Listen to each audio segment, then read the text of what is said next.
Bienvenidos todos a W Ver y Rever. Tenemos mucha información sobre lo que está pasando con el FMI. Ya está acá con nosotros Andrés Cisneros, ex vicecanciller de la República, porque empiezan a afectar a la economía mundial las sanciones que tienen que ver con la guerra de Rusia contra Ucrania. ¿Puede afectarnos a nosotros?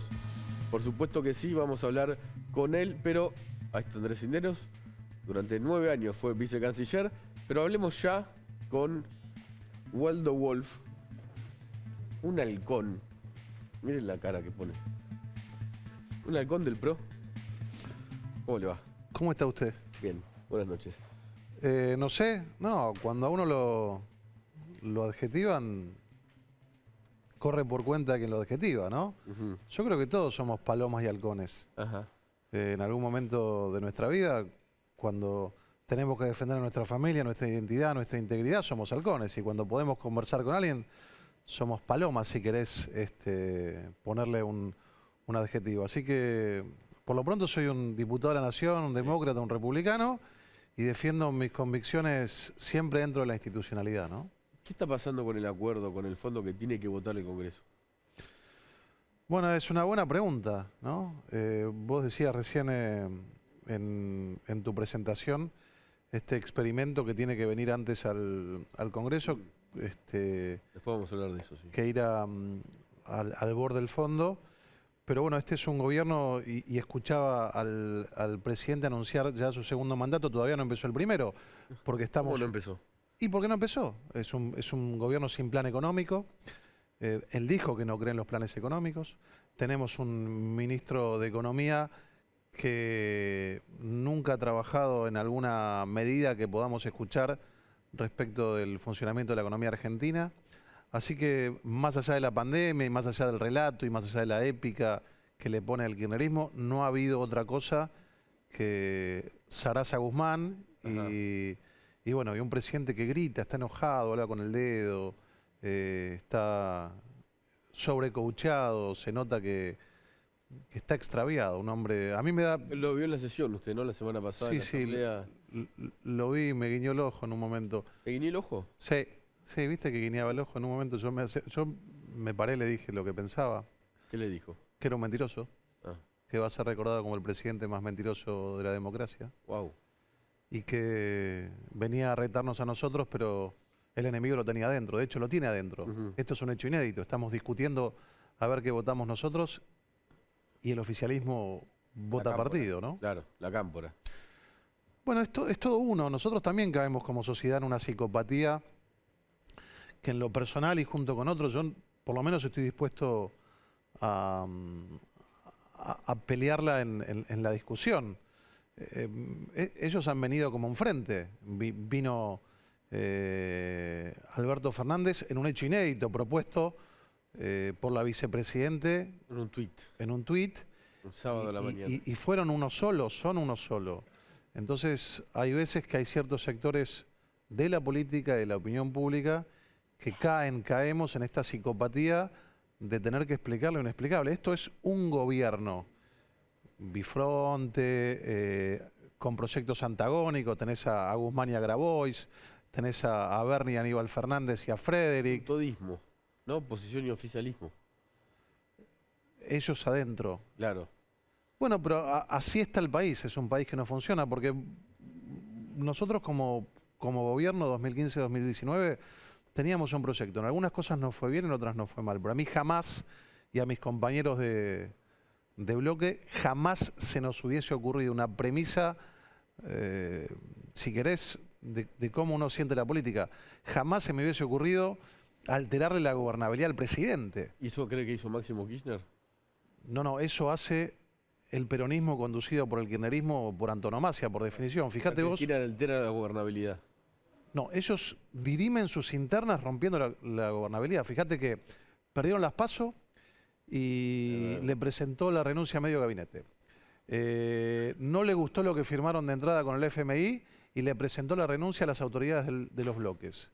No le gustó lo que la justicia... Perdón, y Máximo Kirchner en privado le dijo de todo a Alberto, bueno, no, la verdad que no me llamaría la atención. Pero tampoco les gustó lo que está ocurriendo con las causas que tiene Cristina Fernández de Kirchner abierta. Y Máximo Kirchner. y sacan a la gente a la calle, fogoneado por el presidente y el ministro de Justicia, para voltear la Corte Suprema. O sea, no tienen ningún empacho en romper las instituciones para dirimir sus internas.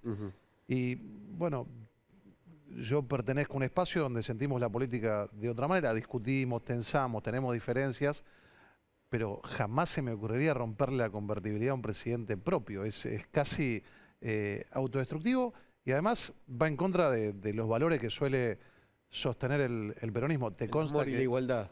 No, Perón decía unidos triunfaremos. primero la patria, después el movimiento, por último las personas. Acá es exactamente al revés. O sea, rompemos las instituciones, dirimimos las internas, las barbaridades que se han dicho uno del otro, lo que ha escrito Vallejos sobre Alberto Fernández, lo que le ha dicho Bernie, Alberto Fernández.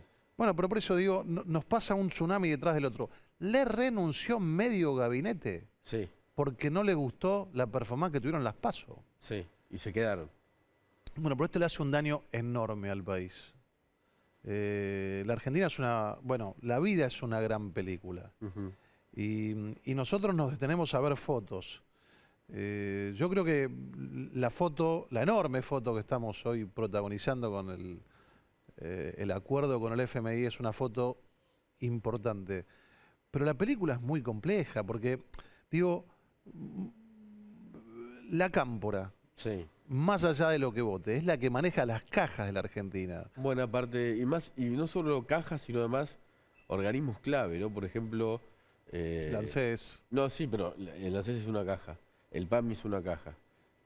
Buena parte de la AFI, el organismo que controla la aeronavegación comercial, por ejemplo, de migraciones, el Registro Nacional de las Personas.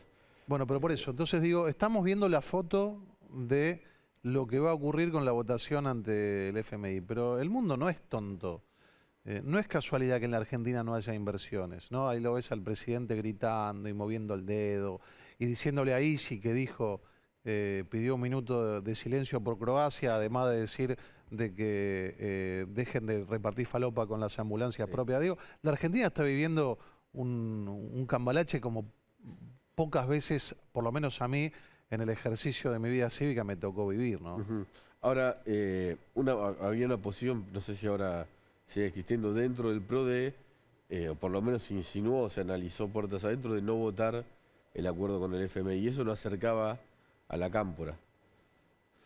Luis Delía dijo, ojalá la Cámpora no vote como el PRO, en contra del FMI. No, primero que nosotros hemos tenido responsabilidad institucional siempre. Cuando fuimos gobierno, yo te la describí recién, y esa caricaturización que hace el oficialismo sobre nosotros a mí me causa mucha gracia. Yo el otro día me paré y me fui, a algunos les gustó junto con mis compañeros, a otros no, pero la verdad que es una herramienta que tengo, la hacen los diplomáticos en las Naciones Unidas, a algunos les gusta, a otros no. Esta gente nos violentó el Congreso de la Nación, una sesión ordinaria, el 14 y el 18 de diciembre del año 2017. No vinieron al traspaso de mando. Sí. Tuvimos que sacar una ley ómnibus para que el senador Pinedo sea presidente de la Nación por 12 horas. Hay que recordarlo, más allá de lo que uno opine que se hayan levantado o no de la Asamblea.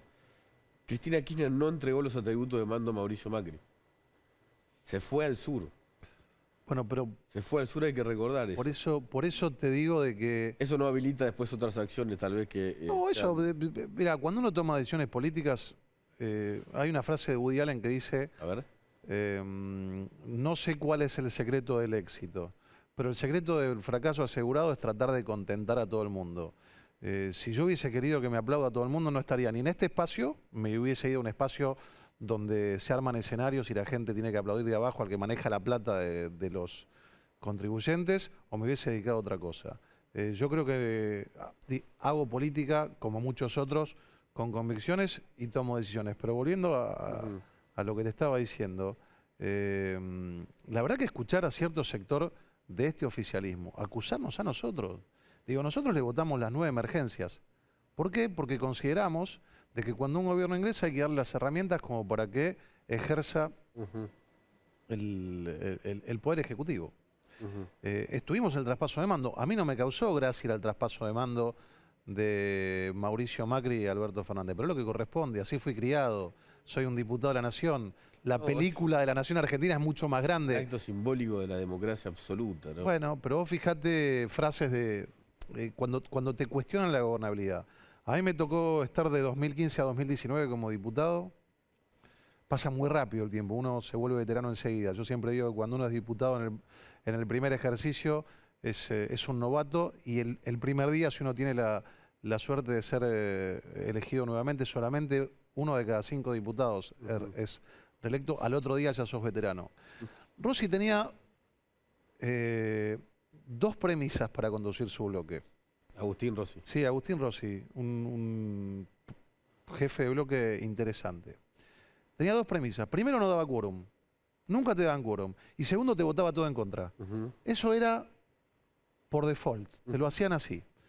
Y nos vienen a cuestionar a nosotros porque alguna vez tomamos una decisión como esta que para mí estuvo tomada en línea con lo que yo pienso. Estaba con un presidente de la Nación que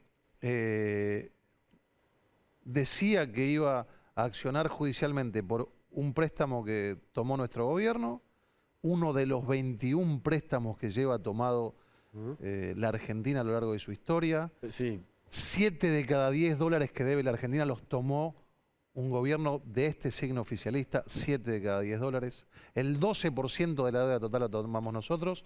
Nos decía eso mientras él iba a tomar o va a tomar otro crédito, sentado al lado de la vicepresidenta, de la que venía él de declarar en un juicio en el que la defendió por el sobreprecio de la obra pública cuando le otorgaron el 12% del presupuesto de Vialidad Nacional a Lázaro Báez, a una provincia que tiene el 0,7% de los habitantes, 0,7% de los habitantes de la Argentina, le dieron el 12% del presupuesto. Más allá del hecho puntual de haberse levantado o no, sí. Ahora, ¿hay acuerdo a esta hora entre la oposición y el oficialismo para que salga el proyecto de ley? No me consta. O sea que no, nosotros tenemos hoy con estrategia parlamentaria, porque la estrategia parlamentaria es parte del ejercicio sí, claro, de la actividad parlamentaria. Y mucho más con un oficialismo profesional en jugar al truco. A mí me encantaría jugar fair play con esta gente. Nos han violentado sesiones del Congreso de la Nación, no han venido al traspaso de mando, lo hemos dicho ya, y tantas otras cosas que han hecho. Lo que nosotros dijimos es que no vamos a votar este memorándum de entendimiento como vino, o sea, ya votarían que sí que la Argentina se endeude. Vamos por parte. Nosotros no vamos a acompañar ningún plan económico, porque el ejercicio del plan económico es responsabilidad del Poder Ejecutivo. Así como está, nosotros no lo vamos a acompañar y queremos el compromiso de que no se suban impuestos, de que no se siga esquilmando a la clase media. Hoy veíamos como van a hacer un revalúo de la clase media de la Cava. Ellos van por aquellos lugares que no los han votado y lo van a multiplicar por 4. Ahora seguimos con el tema del FMI, pero le quiero mostrar fotos y que dé una definición. Empezamos. Y a mí me da mucha tristeza. La verdad que un mentiroso, un hombre que ha degradado el valor de la palabra. ¿Cuál fue la mentira así más fuerte que para usted que haya dicho el presidente? Yo no miento. Yo no miento, dijo. Dime de qué te jactas y te diré de qué crees. Pero es triste porque la palabra... ¿Por qué le gritó mentiroso? Perdón. Porque es un mentiroso, porque nos estaba acusando a nosotros de haber incumplido con la ley al tomar un crédito que estaba establecido en los usos, en las costumbres, en la legislación, como te decía antes. Vos me preguntaste, te puedo tutear, ¿no? Sí, sí, sí. Vos me preguntaste si nosotros vamos a votar igual que la Cámpora, ¿no? Y la verdad que no, porque el voto no es solamente una foto. Hagamos lo que hagamos nosotros con este gobierno, me encantaría que haya más coincidencias. Yo celebro, en realidad no celebro, me llama la atención, ¿no? Porque algunos te dicen, por definición, hay que acordar. Y yo no soy de la idea que siempre hay que acordar. De hecho, la democracia es un sistema que inventó la civilización para exhibir los desacuerdos. Si estamos todos de acuerdo, No se necesita un Congreso donde se ponga en consideración un voto, donde se apoye una posición o se apoye otra. Entonces, yo celebro de que exista el sistema democrático y podamos dirimir. ¿Cómo yo voy a acordar con un hombre que dijo que Cristina Fernández era patética y delirante? Lo dijo él, no lo dije yo. Que dijo que Kicillof había sido el peor presidente, el peor gobernador de la historia, el peor ministro de Economía de la historia. Un hombre que escribió una columna, Hasta que el silencio aturda a los inocentes, donde le acusa a Cristina Fernández de Kirchner de haber entregado la soberanía sobre la justicia por la causa AMIA en la firma del memorándum con Irán. Sí. Un hombre que dijo que a Nisman lo mataron. Entonces... Perdón, dijo eso y dijo todo lo contrario. No, bueno, pero por eso digo, todos en la vida, la política no es distinta de la vida. Podemos en algún momento cambiar de opinión y seguramente tengamos alguna posición en el closet que la saquemos. Pero uno tiene que explicarla, porque si no, se pierde el instrumento que nosotros tenemos para comunicarnos, que es la palabra. La transparencia con la ciudadanía. Escucharlo hoy hablar de dar clase de moral. Bueno, por eso le dije mentiroso. Sí. ¿Por qué es un mentiroso? Yo creo que el daño más grande que le ha hecho este presidente a la democracia es que se perdió el valor de la palabra. Tengo más. Sí, por favor. A ver.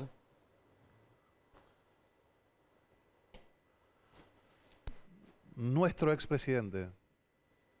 91 años tardó la Argentina en permitir que el peronismo le dé lugar a que un presidente no peronista termine un mandato. No pudo Irigoyen, no pudo Frondizi, no pudo Ilia, no pudo Alfonsín, no pudo de la Rúa. El señor Mauricio Macri pudo. ¿Va a volver a ser candidato? No lo sé. No, eso es una decisión de él. Pero este es nuestro expresidente. A ver, otra.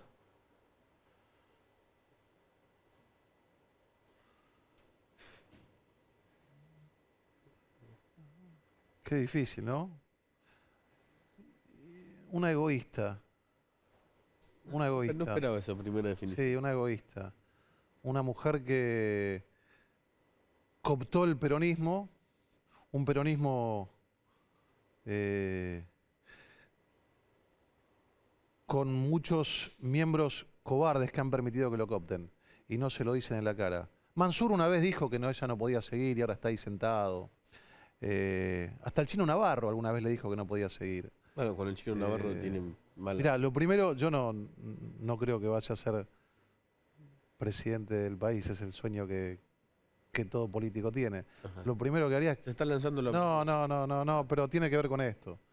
Lo primero que hay que hacer es, en eso sí, copiar la reglamentación que tiene Estados Unidos. Un presidente de la nación tiene que estar 2 mandatos y después ser un embajador plenipotenciario del país. No puede estar un país viviendo al compás de las causas de una señora que debería estar generando sucesión, que no tiene. Si tenemos que escuchar que este presidente, que no lo quieren ni los propios, que se le ríen los propios, lamentablemente tiene... ¿Se le ríen los propios? Sí, claro.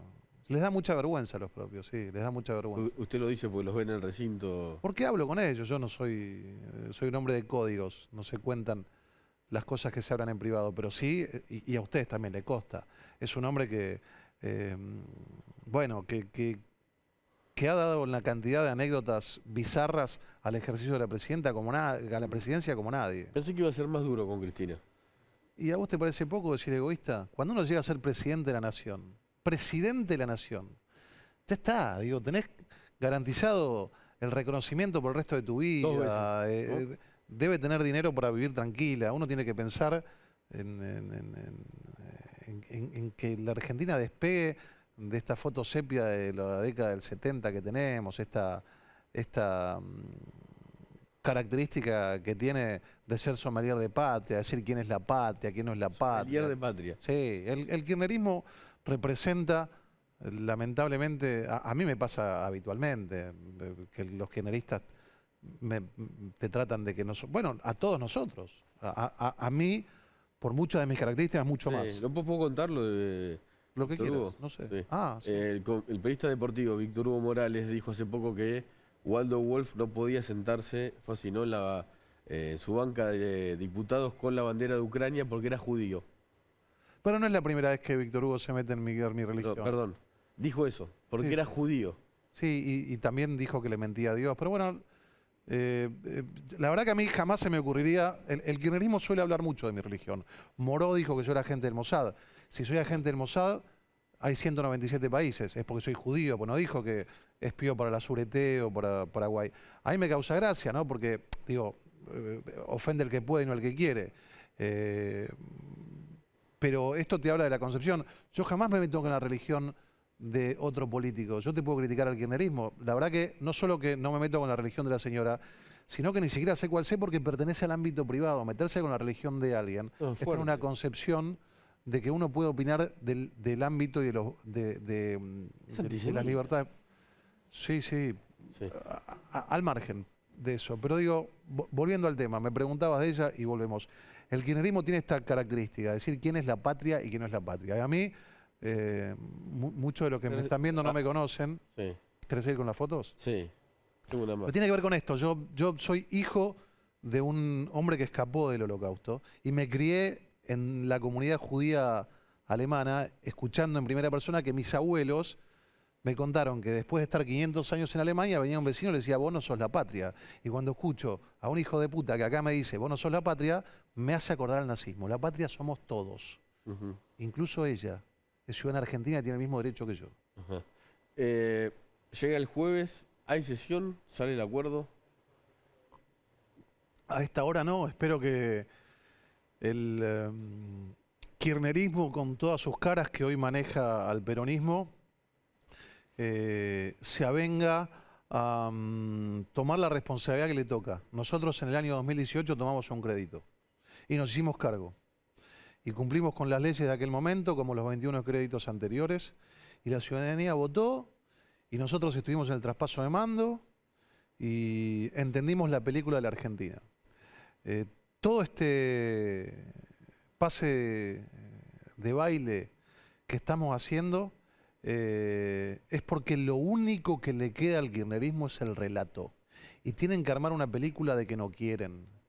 Y te hablan de que fugaron. Yo subí una placa hace unos días, durante el primer gobierno de Cristina Fernández de Kirchner, de 2011-2015, la creación de activos externos, que son datos del Banco Central, fue de 79.108 millones de dólares. Cuando hay libertad cambiaria, el ciudadano tiene la libertad de ahorrar en la moneda que quiere.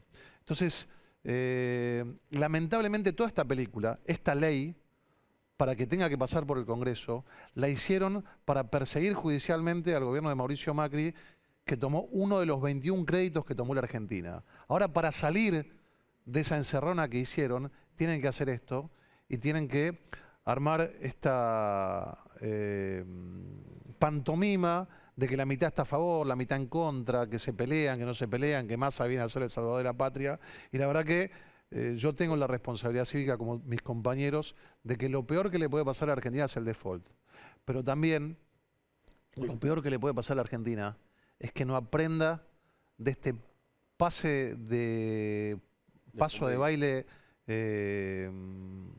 tan malo Ujú. de un oficialismo bifronte que confronta todo el tiempo y que hace que la Argentina no vaya hacia ningún lado. Quedó claro, Waldo Wolf. Muchas gracias. Gracias a usted. Perdón por el tiempo, pero porque estamos en línea con Caro Moroso, nuestra querida Caro, ¿Dónde estás, Caro? Y ahora estoy en el Lviv, Ucrania, son las 3:23 de la madrugada. Tengo que Sí, hablarte un poco bajito sí. porque, bueno, hay gente en las habitaciones y por supuesto tenemos que cuidar el tema de no generar ningún ruido. Aquí hay mucha gente que Es- está viniendo, Ajá. por supuesto, desplazados de distintos puntos de este país, muy, muy castigados por los ataques en distintos puntos de Ucrania. También hay muchos colegas trabajando aquí. El Lviv, Nico, se ha convertido eh, como en una suerte de capital alternativa. Todo está pasando por el Lviv justamente porque acá es el portal de los desplazados. Recordamos este número del que venimos hablando en el día de hoy, 2 millones de desplazados de Ucrania, convirtiendo a esta crisis de desplazamiento en la crisis de más grande, de crecimiento más vertiginoso, de mayor velocidad de crecimiento desde la Segunda Guerra Mundial. Impresionante. Y por supuesto esta ciudad es el portal de ese éxodo que busca llegar a distintos puntos, ¿no? Principalmente a Polonia. Polonia ha recibido 1.200.000 desplazados, muchos de los cuales los vemos acá abarrotados en una estación de tren intentando subirse a una formación o de alguna manera varados en esta ciudad que por supuesto está colapsando porque ya tiene 200.000 de los desplazados aquí en distintos puntos de refugio o en casas particulares. Perdón, Y Caro, es la capital. Sí. ¿qué significa colapsando? Colapsando quiere decir que no hay lugar, que realmente es muy difícil encontrar un lugar donde quedarse, donde alojarse hoy en la ciudad del Lviv. Y por supuesto también quiere decir que es una ciudad que tiene que brindar asistencia, en muchos casos la primera asistencia en el camino, en el largo y tortuoso peregrinar de los desplazados de Ucrania, de Claro, ciudades pasan por como ahí. Kharkov, de ciudades como Kiev, de ciudades como Mariupol.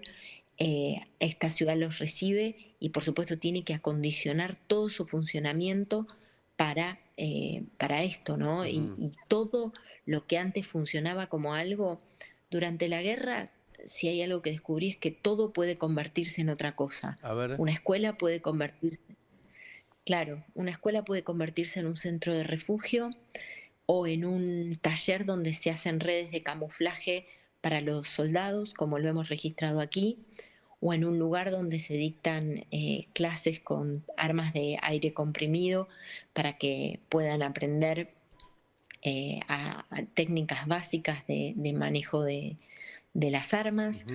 Eh, Puede convertirse todo en absolutamente otra cosa. Fíjate vos que esta es una capital cultural sí, es una ciudad con muy una... importante y con una historia que Es lamentablemente una parece repetirse, ¿no?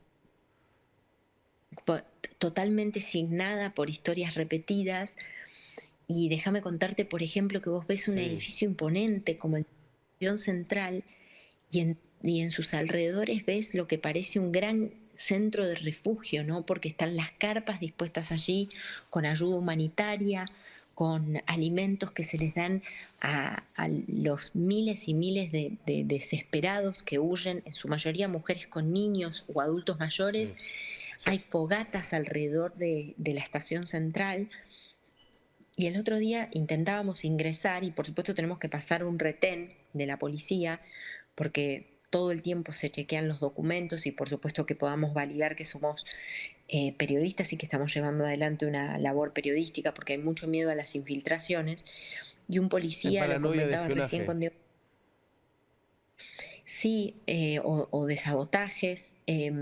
Vos sabés que hablábamos recién con Diego y le comentaba que un policía, cuando le dijimos que éramos de Argentina, nos decía, el mundo entero, el planeta parece estar en el Lviv.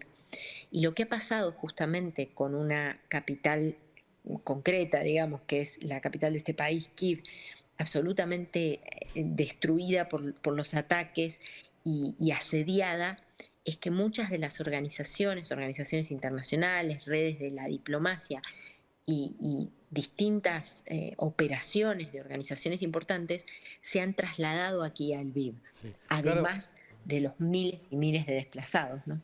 ahora está Andrés Cisneros acá, el ex vicecanciller, para hablar de las cuestiones que tienen que ver más con la actualidad. Después viene una nota que tiene que ver también con una mentira argentina, una más. Pero me interesaba hablar, como vos recién mencionaste, a las mujeres. Hoy es el Día Internacional de las Mujeres. Feliz día para todas y feliz día para vos, Caro, que estás ahí. Eh, que- Gracias. Son las 3, dijiste, ¿no? ¿Cuántas horas, 3:29. cuántas horas dormís por día? No, no podría decirte, pocas, pocas, ¿Y por qué? pocas ¿Porque no te porque, puedes bueno, dormir o porque...? no, bueno, que tengo la teoría de que nadie duerme en Ucrania, ¿no? En el sentido de que realmente es difícil con las noticias y con las postales que te quedas del día entero.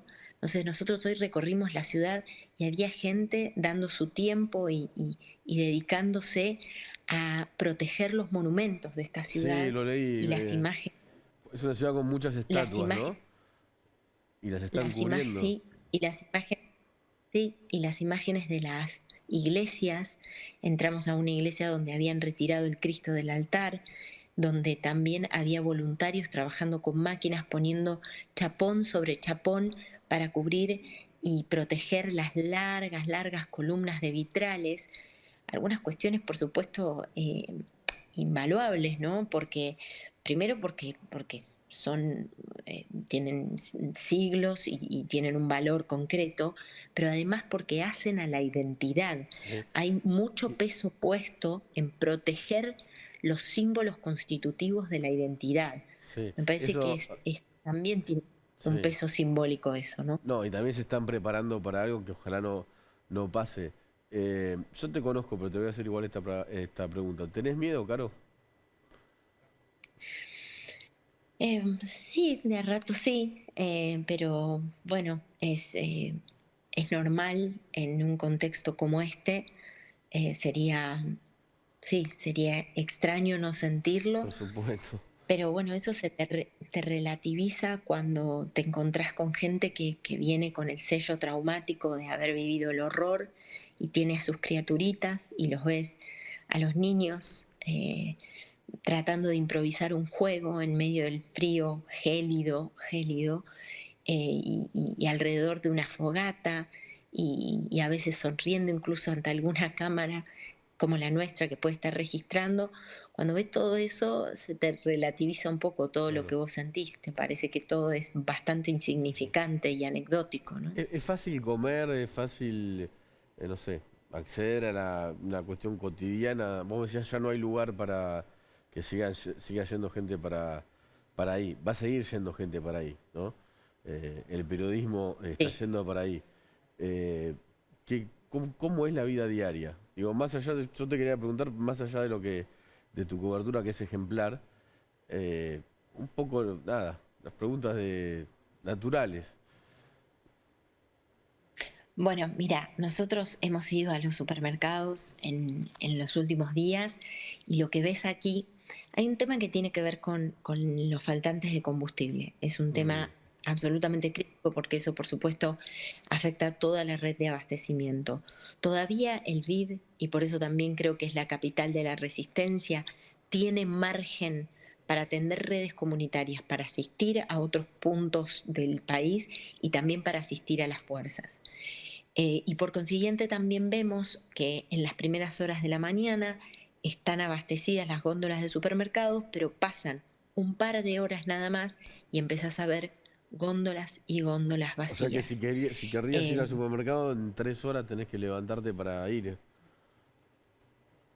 bueno, un sí, poco más tarde. sí, un poquito Sí. más de tiempo, pero sí es importante eso. Todo cierra muy temprano, hay muchísimas tiendas cerradas indefinidamente.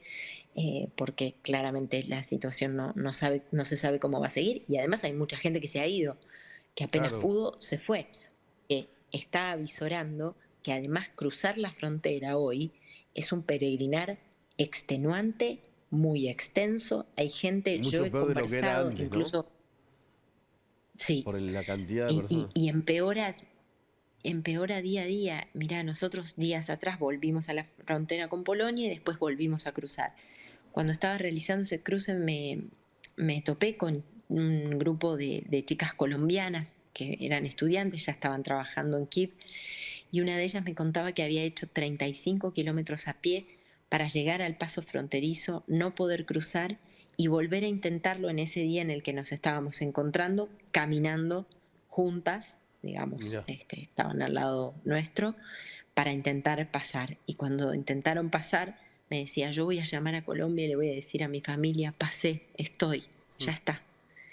Eh, es muy doloroso pensar y traspolar esas historias y multiplicarlas por miles. Ya Por estamos hablando de millones. millones, Nico, Sí, por millones. 2 millones de personas. Sí. Te quería, Sí, dos sí, millones de personas. te quería preguntar esto. Yo sé que alrededor tuyo, bueno, lo estabas contando, ¿no? Escuelas transforman en lugares de tiro, gente que empezó a fabricar las bombas Molotov. También es Sí, galpón de fabricación de bombas Molotov, sí. sí. Cuando Zelensky da los discursos, ¿no? El presidente de Ucrania. Hoy dio uno muy particular. Por primera vez habló un presidente extranjero en la Cámara de los Comunes en el Reino Unido y citó palabras de Churchill, un discurso, la verdad que histórico, inolvidable de Churchill cuando le cuenta a Inglaterra, ¿no? Que va a resistir y que va a luchar hasta el final. El Reino Unido, él usó algunas de esas palabras y lo aplaudieron. Esos discursos generan como algo épico en los ucranianos.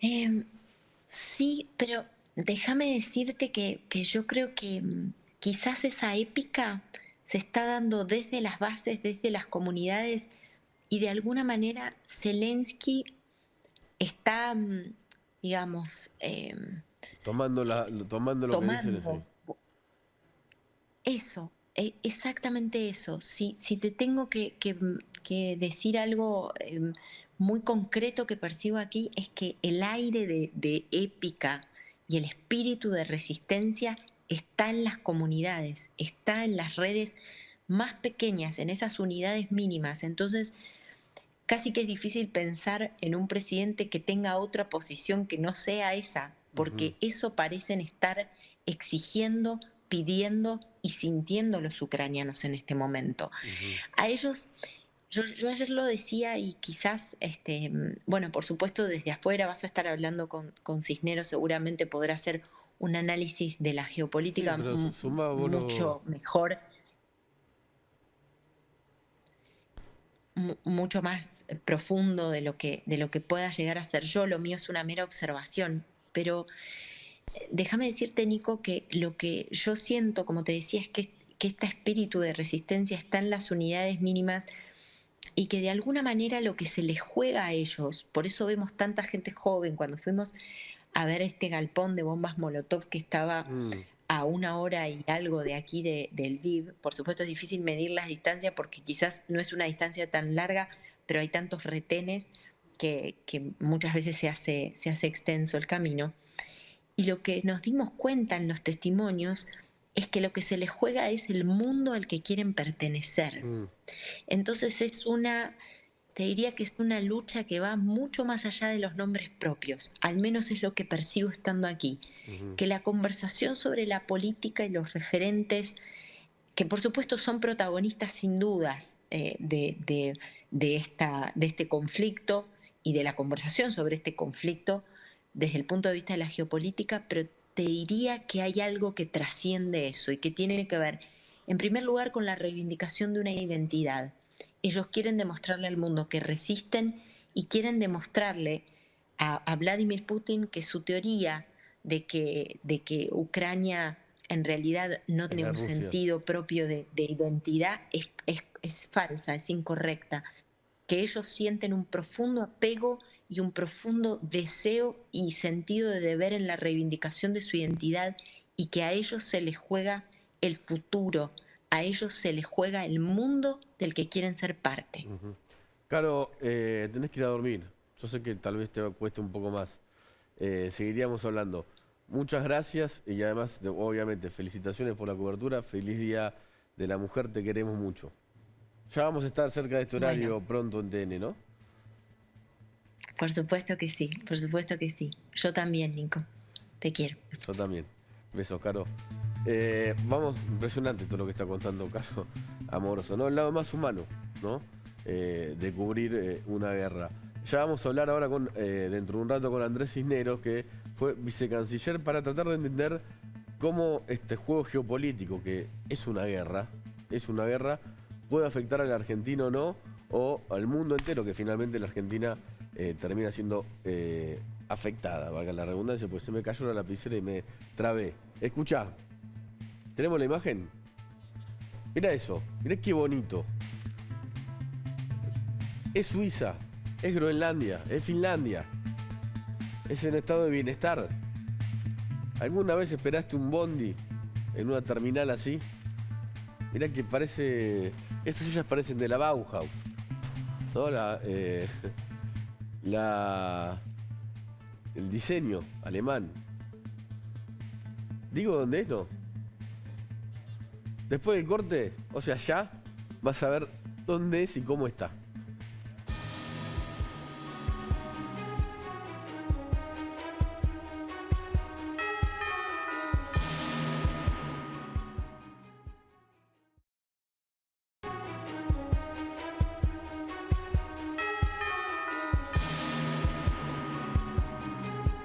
Está la terminal que no se termina, pero se sigue pagando, o por lo menos tienen el dinero. La estás viendo, queda muy bonita así, con un techo de cristal, acero.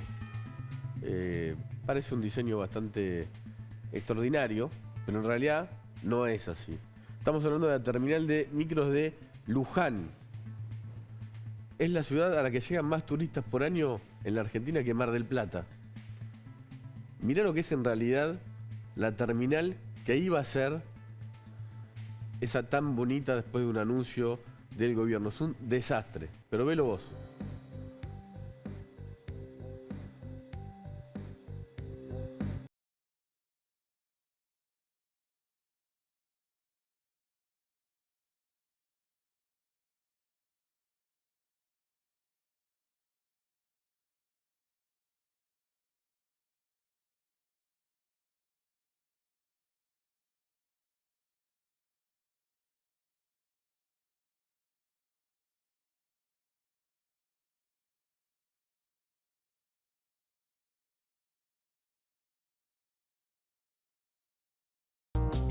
Estamos en Luján, provincia de Buenos Aires.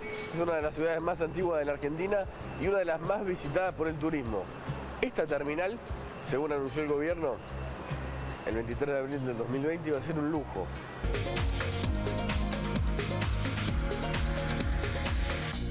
Una cúpula de vidrio con acero. Mirá cómo está.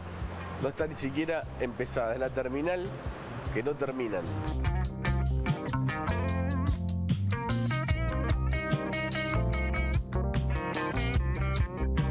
Creo que tenemos que remontarnos a lo que fue octubre del 2020, que aparece un decreto donde nos damos cuenta que un arquitecto, Claudio Ferrari, cobró primero 250.000 pesos por un preproyecto para reformar la terminal. Sí, pues está muy mal. Sí, después al mes aparece otro arquitecto más, De Angelo, que cobra 270.000 pesos por el mismo proyecto. Y el 23 de diciembre de 2020... Hoy es un día histórico, por lo que significa esta terminal de ómnibus. En este mismo lugar donde estamos ahora nosotros, Acá. Leonardo Boto y el que era ministro de ese momento de Transporte, Meoni, anuncian una puesta en valor de la terminal. Puesta en valor era otra terminal, Otra terminal, un proyecto de 172 millones. linda. Le iban a poner una piel de cristal con acero. Una burbuja de cristal iba a ser con aire acero. acondicionado, calefacción. El futuro. El futuro. Se decidió cuidarla, recuperarla, ponerla en valor, envolverla, la vamos a envolver en una piel de cristal y acero. Va a estar refrigerada, va a tener calefacción. Lo peor de todo es que en abril de 2021, Claudio Ferrari, un arquitecto de Capital Federal, con todos los arquitectos que tenemos nosotros acá, Colegio de Arquitectos, Arquitectos en Planta, cobró por el preproyecto, 3 fotitos en 3D, 11.165.000 pesos. Un proyecto muy caro a nuestros sentimientos, la remodelación de la terminal de ómnibus. Es un proyecto de Ferrari, fabuloso, fabuloso.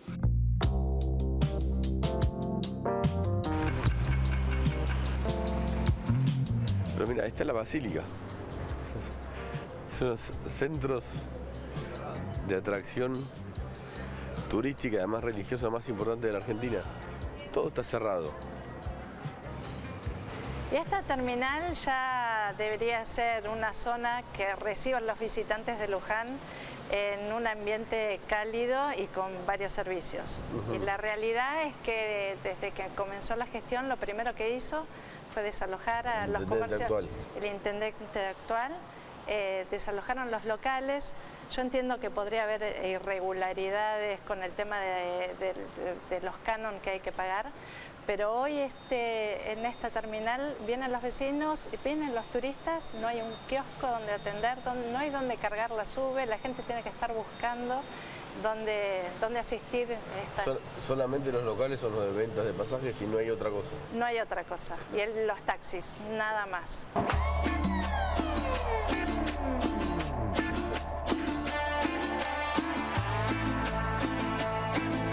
El municipio de Luján, del intendente Boto, dice, por favor, mantener las condiciones higiénicas en el lugar.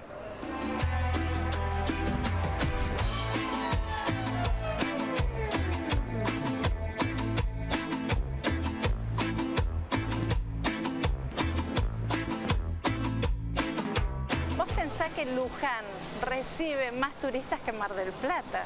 ¿En serio? Claro, durante el año, porque esto es constante, sábado y domingo recibe vos, venís un domingo acá y no hay lugar donde estacionar.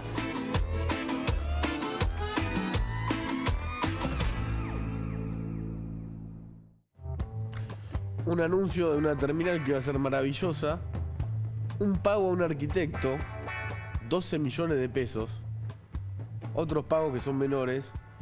Y además, según nos dicen en el municipio, a ver, la terminal es un desastre. Fue una vez premiada por la UNESCO, entiendo, en 1962. Pero pasó medio siglo.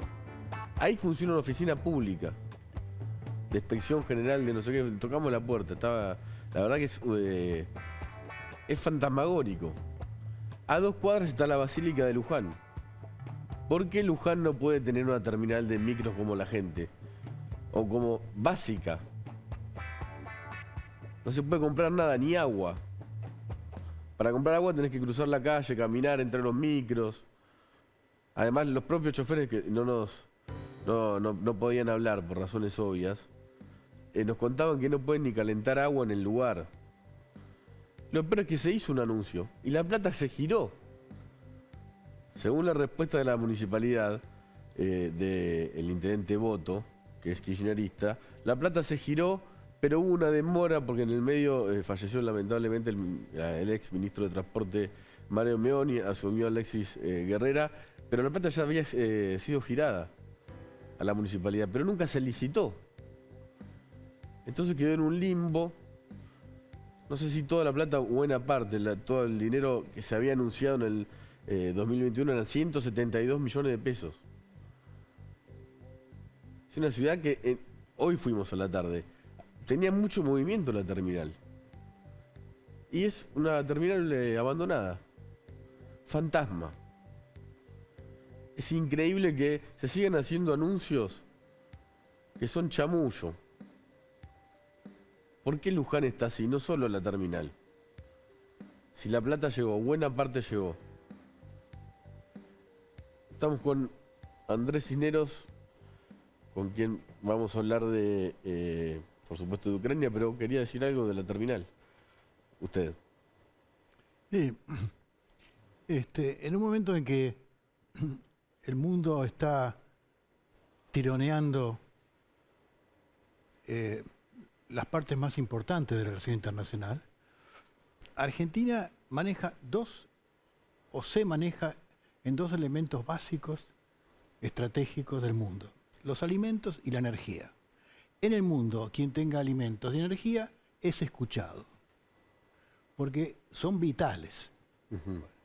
Y yo miraba esta terminal, que es un compendio, un ejemplo, un síntoma de la Argentina que pudimos ser y no somos. Está premiada en el 62 por la UNESCO y hoy... Exacto. Y pensaba en la energía en Argentina. Argentina tiene el segundo o tercer yacimiento más importante del mundo de petróleo y gas por fracking, el sistema nuevo. Vaca muerta. Vaca muerta, y está ahí. En este momento Argentina podría estar pesando en el mundo, sí, porque maneja un elemento estratégico. Bueno, le pasa como esta terminal. No existe. Y por lo tanto, no existe la Argentina. Y es un símbolo, ¿no? Hoy, por las sanciones, ¿no?, impuestas a Rusia, sobre todo el embargo, ¿no?, de los Estados Unidos para no importar más petróleo de ese país, si la Argentina entonces estaría preparada para justamente exportar petróleo, gas, seríamos otro país, obvio. Distinto, pero no lo somos. La medida que tomó Biden, yo no diría que es simbólica, pero Estados Unidos le compra algo así como 700.000 toneladas, una medida de 700.000 de petróleo, pero Europa le compra 6 millones. Y Europa sigue comerciando. O sea, lo de Biden es el 12% de todo. O sea, está perjudicando a Rusia en el 12% de lo que en realidad comercia Rusia con el mundo en materia de petróleo. Igual las sanciones son fuertes, ¿no? Sí y no. Mire, hay un protagonista invisible que casi nadie menciona, que es el mundo de los negocios. ¿Cómo influye el mundo de los negocios en esta crisis internacional? ¿El mundo de los negocios internacionales va a acompañar esta asfixia al régimen ruso? ¿Qué es el mundo de los negocios? Los que compran y venden a Rusia. Es decir, que son miles de millones de dólares por año. Esos están sufriendo lo mismo que Rusia. Cada vez que Rusia pierde un dólar, alguien en Occidente pierde otro dólar. Bueno, ¿cuánto tiempo van a acompañar el mundo de los negocios la asfixia de Rusia? ¿Hasta dónde van a seguir soportando pérdidas para que Rusia recapacite? No lo sé. Y no lo sabe nadie en realidad. Pero yo no me fiaría mucho de ese tipo de ambiente. ¿Usted fue vicecanciller desde el 90? No, yo fui vicecanciller, yo fui el número 3 de la Cancillería desde el 91 al 96. El número 2 del 96 hasta el final. Ajá. ¿Vivieron la Guerra del Golfo? Sí, en realidad la Guerra del Golfo correspondió a Cavallo canciller. Ajá. A nosotros nos tocó el final de la guerra, la paz, digamos. ¿Afecta eso? ¿Es diferente la situación de la Argentina si participa activamente enviando, aunque sea simbólicamente, fuerzas? O, por ejemplo, en este momento donde vota en contra de Rusia en la ONU, ¿no? Ya con una cuestión más clara con el canciller ahí. Argentina no tiene peso en el mundo más que para hacer medidas simbólicas. Y creo que teníamos que hacerla. Porque esta no es una lucha por el territorio de Ucrania. Esta no es una lucha territorial, como podría ser Malvinas. Esta es una lucha por en qué mundo queremos vivir. Los ucranianos no están defendiendo su tierra como si fuera un tema inmobiliario. Están defendiendo la cultura en la cual quieren vivir. Como decía Carolina, es la identidad. Están defendiendo su identidad. Nosotros, el gobierno argentino, está hablando de ser neutral. Y eso es absurdo. Uno no es neutral respecto de los valores. La democracia, el respeto a los derechos humanos, el sistema republicano, todo lo que está en la Constitución argentina, que es una condensación de nuestros valores, con eso no se puede ser neutral. Todo eso está siendo violado en Ucrania. Así que uno no puede ser neutral en esta lucha. Ahora, diplomáticamente, más allá de las condenas en la ONU, ¿Argentina se puede considerar neutral? Bueno, no por lo que acabo de explicar yo. Argentina no se pronunció en las guerras mundiales. Argentina no se pronunció contra el nazismo. Sí. Es decir, y Argentina en la Guerra Fría también buscó una distancia. Pero el error consiste en política exterior pensar que ¿cómo decirlo? La equidistancia es igual que el equilibrio. No, uno tiene que tener equilibrio. Y a veces el equilibrio lo acerca a un punto más cercano y lo aleja del otro. Pero no se puede decir soy neutral porque no estoy con nadie. La Argentina es un país miserable en el mundo, que el mundo no valora porque nunca está con nadie. Se borra de todos los conflictos, se borra de todos los compromisos. La Argentina es un país no confiable de hace mucho tiempo. Acá, Cisneros, estamos viendo, digamos, la otra tragedia, ¿no? Que son los millones de refugiados. Van 2 millones de refugiados a la fuente de SACNUR. La gran mayoría, obviamente, a Polonia, 1.200.000. A Rusia fueron casi 100.000. Y la Argentina ahora anunció que va a dar un visado, ¿no? Especial a los ucranianos que quieran venir. ¿Qué pasa cuando son 2 millones hasta ahora? Se calcula que van a ser 4 millones, ¿no? De personas. ¿Qué pasa cuando 4 millones de personas migran, como está pasando en Ucrania? ¿Y la medida que tomó el gobierno va a tener algún efecto? Va a ser simbólico. La cantidad de gente que podemos recibir es muy relativa. Nosotros hemos también recibido a miles de venezolanos. Sí. De Venezuela se fueron 2 millones de personas. Sí. No tuvieron esta tragedia terrible. Pero se fueron 2 millones de personas y muchos vinieron a la Argentina. Y la Argentina tiene una larguísima tradición de recibir a gente de todo el mundo. Ahora, en el mundo, ¿qué pasa cuando se movilizan así 4 millones de personas? Se calcula que van a ser 4 millones. Bueno, cuando se cayó la Unión Soviética, la OTAN, de esto estamos hablando de 89. muchos años, cuando se cayó, en el 90, Sí, 90. cuando se cayó la Unión Soviética, la OTAN tuvo que definirse según el nuevo enemigo. Un ejército tiene que tener enemigos. ¿Sí? Bueno, ¿cuál es mi hipótesis de conflicto? Dijo la OTAN. En los 90. ¿Y sabe cuál fue la hipótesis de conflicto que la OTAN desde entonces diseñó? Las migraciones indetenibles. Ya en los 90 se sabía que el próximo conflicto mundial iba a ser las migraciones que no se pueden regular. Impresionante. ¿Usted creía o estaba convencido de que Putin finalmente iba a invadir Ucrania? Estos casos es muy difícil distinguir lo que uno cree de lo que uno quiere que ocurra, ¿no? Pero la verdad es que con el diario del lunes es muy fácil definirlo, ¿no? A mí me parece que este hombre ha cometido un error monumental, porque yo creo que él tiene 2 objetivos. Uno a nivel planetario, que es colocar a Rusia de nuevo al tope del mundo para controlar el mundo con Estados Unidos y con China. Ese es su objetivo planetario.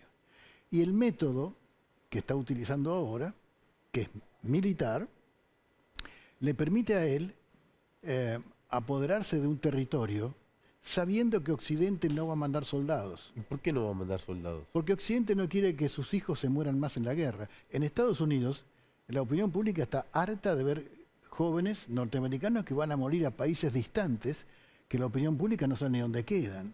Bueno, y en Europa, con la Europa del bienestar, tampoco es guerrera Europa. De manera que, fíjese que Alemania tuvo que rever su posición militar porque no la tenía. De manera que él sabía que no tenía lucha cuerpo a cuerpo. Y él esperaba, supongo que él esperaba, algo que no ocurre, que es tomar rápidamente todo el territorio, generar un gobierno títere o un gobierno afín y débil y quedarse con las 2 provincias que están en disputa. Pero le ha pasado 2 cosas. El rechazo de la población es formidable y además en esas 2 provincias prorrusas no se ha generado una reacción que acompañe a la invasión de Putin. De manera que la tiene difícil, porque una cosa es hacer una guerra y otra cosa es que ver qué se hace después de la guerra. Eso le pasó a Estados Unidos en Vietnam, le pasó a Estados Unidos en Afganistán y a Rusia en Afganistán. Es decir, cuando un ejército pelea contra un pueblo, gana el pueblo. Muchas gracias, Cisneros. Seguiríamos hablando, pero no tenemos más tiempo. Son 23:01. Muchas gracias. Nos vemos el martes que viene. Y feliz día de vuelta a todas las mujeres. Las queremos mucho.